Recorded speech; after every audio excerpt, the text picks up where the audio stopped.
Nous sommes partis ce matin vers 8 heures de Saint-Raphaël par une forte brise de nord-ouest.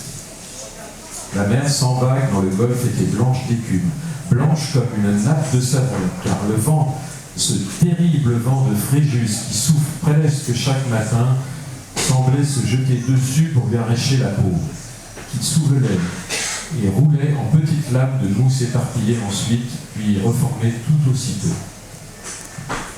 Les gens du port nous ayant affirmé que cette rafale tomberait vers 11 heures, nous nous décidâmes à nous mettre en route avec 3 riz et le petit phoque.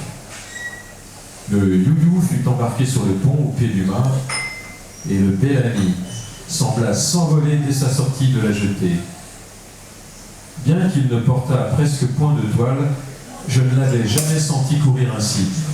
On eût dit qu'il ne touchait point l'eau, et on ne sut plus guère douter qu'il portait au bas, sur sa large quille profonde de 2 mètres, une barre de plomb de 1800 kg, sans compter les 2000 kg de lest dans sa cale.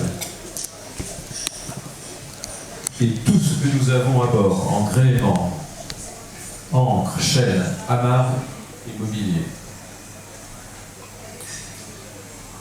J'eus bien vite traversé le golfe au fond duquel se jette l'Argence, et dès que je fus à l'abri des côtes, la brise cessa presque complètement. C'est là que commence cette région sauvage, sombre et superbe qu'on appelle encore le pays des morts. C'est une longue presqu'île de montagnes dont les rivages seuls ont un développement de plus de 100 km.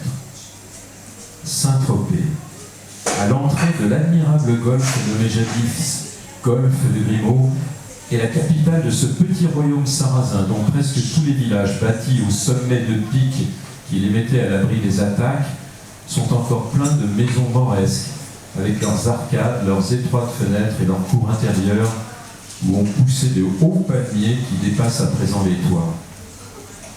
Si l'on pénètre à pied dans les vallons inconnus de cet étrange massif de montagnes, on découvre une contrée invraisemblablement sauvage, sans route, sans chemin, même sans sentier, sans hameau, sans maison. De temps en temps, après 7 ou 8 heures de marche, on aperçoit une masure souvent abandonnée et parfois habitée par une misérable famille de charbonniers. Les monts des morts ont, paraît-il, tout un système géologique particulier, une flore incomparable, la plus variée de l'Europe, dit-on, et d'immenses forêts de pins, de chênes-lièges et de châtaigniers. J'ai fait, voici 3 ans maintenant, au cœur de ce pays, une excursion aux ruines de la Chartreuse de la Verne, dont j'ai gardé un inoubliable souvenir.